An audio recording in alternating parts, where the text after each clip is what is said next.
Hey everybody. The Romans had an amazing number system, but at its core it was primitive. Base 10 and hand signs, as if it evolved from possibly the Etruscan trading empire's system of stock exchange signals. We're going to look at a much more advanced system, the Hindu system, and we're going to speculate it goes all the way back to the days of the worldwide ancient giants. So stay tuned. So, as mentioned, we have the Roman number system, which is just so interesting, but it is primitive, Stone Age. They didn't have a zero, probably not suitable for computing advanced ancient technology from some lost super civilization, but we're going to look at a number system that is the number system we have readopted possibly for this purpose. And if we look to Sumerian is just fascinating. It's base 6. It's so similar in my mind to the Roman number system, but more primitive. And you have the 5 starts to look like a V, the 4, and then after the 10 you have a 10-1, 10-2, 10-3. It's so much like the Latin system. But again, it's Stone Age, and I do think the Romans are very close to the Sumerians. I think that the common link is the Huns. Hungarian scholars say that Hungarian is so similar to Sumerian, and they're probably correct. They are partly linked to that group of languages, and I think some of them in ancient times did become the Romans. The Romans allegedly came from the east. They came from the Hittite parts. So any migration out of Central Asia into Turkey, look, it's happened throughout history. There's nothing unusual about that. I think they were related to these people.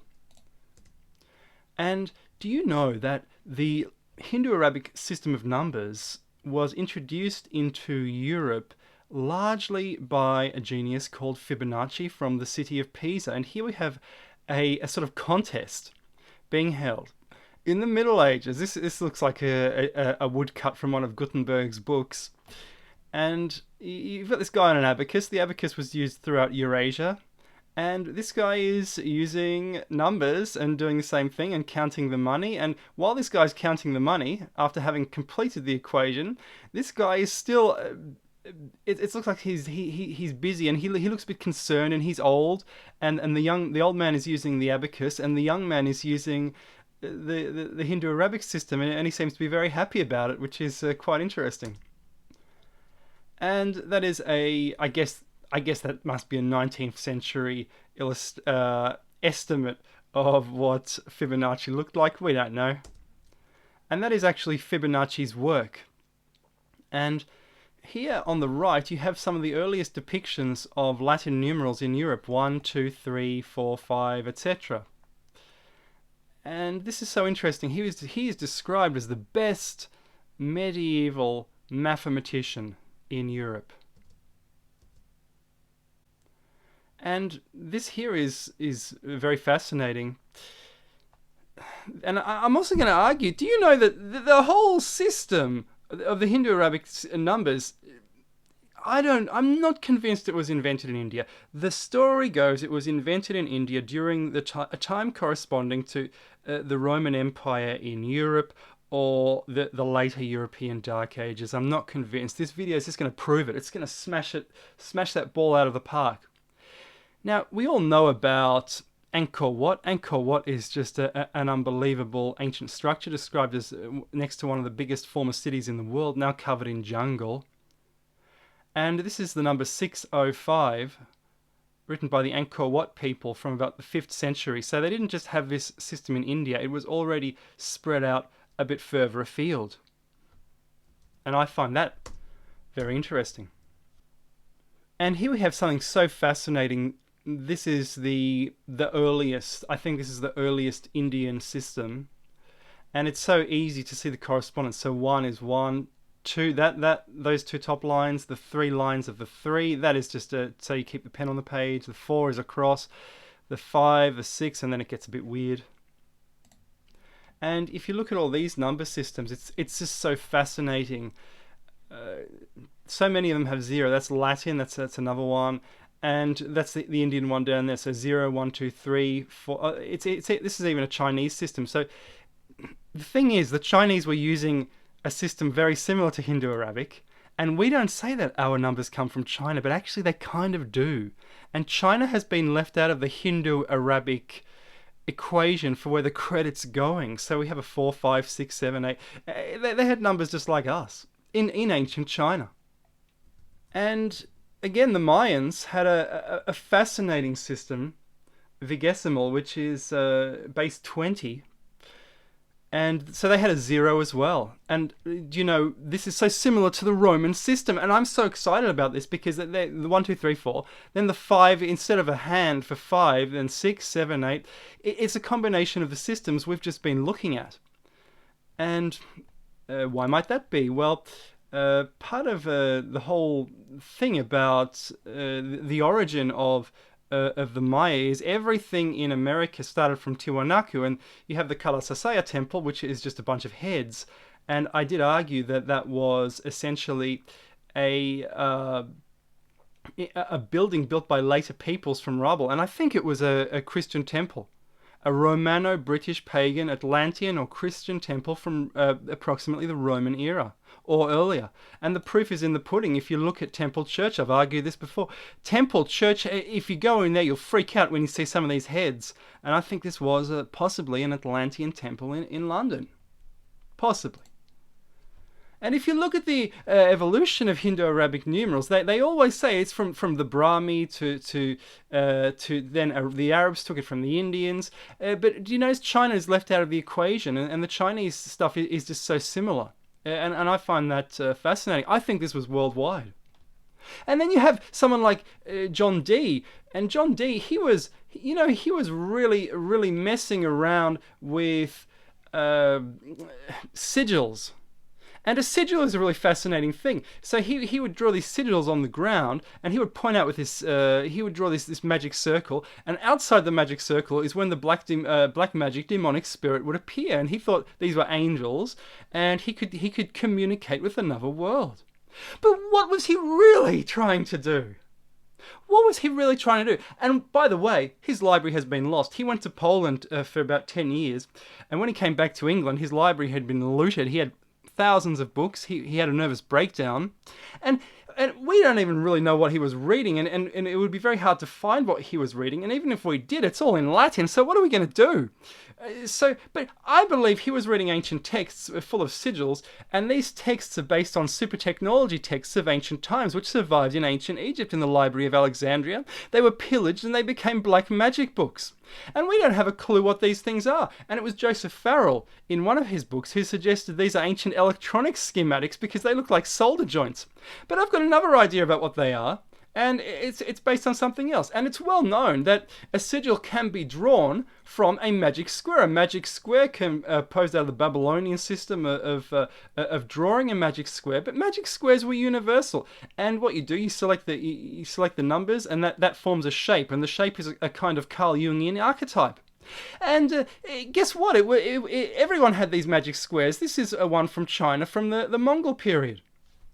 And there's more. And even better, this one is from an Indian temple, which is quite fascinating. It's drawn inside an Indian temple. Why might that be? And this is the temple. It's drawn inside. And I've suggested in previous videos, these things look like ancient rocket ships. That's kind of what they are, because the fallen angel was trapped in one of these. He fell down to heaven, then he was crushed by it. There was a hose dripping fluid or acid on him, and that's remembered as acid dripping out of a snake's fangs, dripping onto Loki. He writhes in pain beneath the ground, creates earthquakes. But what's really happening is he's trapped by the spaceship wreckage after an ancient war. And it's been floating around on the internet, I think, for a while, that these actually do look like Vimanas. And I've extended that argument to ancient Egypt. And I've said that the Great Pyramids are shaped like Vimanas, and that explains the spaceship precision of the corridors. I mean, what else would it be? And guess what? When one of the reasons you would have a magic square, I suppose we have a magic square of sorts on our mobile phones, and we use this to draw a little code at the start to unlock our phone, and that is the sigil. So what could actually be happening is with these Indian temples is to get into the Vimana, you have to dial up a code, which is the reason that magic square was in the temple as a memento of times past. And you would have to dial up a special code to activate the spaceship's mechanism. And this is inside the temple. And you see this, it's got this sort of black figure, kind of like the green Osiris of Egypt, but in this case black because black is resurrection, black is the earth, black is resurrection, I suppose the giant trapped underground. And yes, he is a long ear, like the long ears of Easter Island. The long ears were all around the world. You still see a remnant of their culture in Indonesia, Papua New Guinea, and they're still doing this. And it's so fascinating. This is just ancient, misunderstood technology, and I can only place this prior to 40,000 BC. I'm trying to narrow it down, but you've had those Carolina Bay impacts, and they hit the entire northern hemisphere. But India, because of its southerly location, was much less affected. So I think that's the reason they preserve so much ancient knowledge and basically ancient science fiction books. How else could you describe a book like the Mahabharata except for ancient science fiction? I mean, it's just absolutely incredible, and it just goes on and on. Look, China had zero as well. This is zero in Chinese notation. They just left an empty space, and this is Chinese notation right here. It's kind of similar to Roman numerals because after they don't have the 5, but then the 6 changes until you get to 10, and then it goes all Mayan with these flat figures here. I mean, it's just unbelievable. And it just goes on and on. You have here, this is a Chinese like multiplication table from 305 BC. And this is incredible, and they use the 0. So I don't know how you could say some people didn't have a 0. The Chinese just left an empty space. They knew about 0. And if you look at the Hindu numbers, you can actually see because the language used to be similar to Germanic. So T is 1000. And it's Mayan-like, so there's a divergence. And as you go back in time, all the number systems start to look the same, pointing to a lost ancient super civilization. Look, H is for 100. 80, I guess that would be act. It's almost like an alpha, but it's also got a relic of the vigesimal system of France, which is you have a 20. And then they quadruple the 20 to get 80. So after 20, they count in 20s. It's a mixture of counting in 10s and 20s after the number 20. And that must be a relic of the Atlantean system, which ties into the Maya system of being base 20, proof of transatlantic contact. But of course we already knew that. It's just incredible. And it's funny, in France, as soon as you get to 20, 20 is 20, and then 21, 22, 23, and it just goes on and on. And so that's why when I look at things like this, and I think, okay, well, you've forgotten about Chinese, you've forgotten about Mayan. It was a worldwide system, lost in ancient times, lost in ancient memory, and we've just forgotten about it.